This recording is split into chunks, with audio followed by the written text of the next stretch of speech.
فقط با 20 تومن خونتو تخریب کن که بتونی کلی ایده‌های نو روی ساختمونت انجام بدی.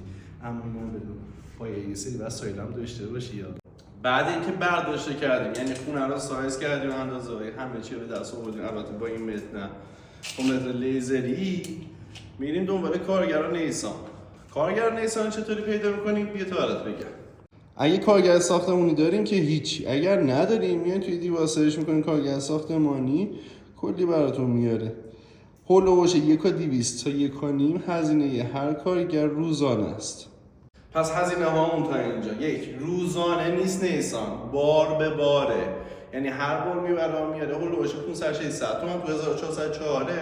یه جار هیلتی روزانه داریم 700,000 تومن، یه دونه خود کارگر داریم روزانه 1,200 تا 1,5. گونیا داری، گونی هم بین 3 الی 3,500. گونیا رو از نونوایه بگیرین، از اون تره، نه از ابزار فروشه بگیرین. اینها مجموعه هزینه هامون براتون اینجا می‌نویسم. اگه خوشت اومده از این نوع تولید محتوا منو فالو بکن تا ادامه ویدیوهای بازسازی فقط با 500 میلیون تومان، اونم توی خونه 120 متری کامل ببینی.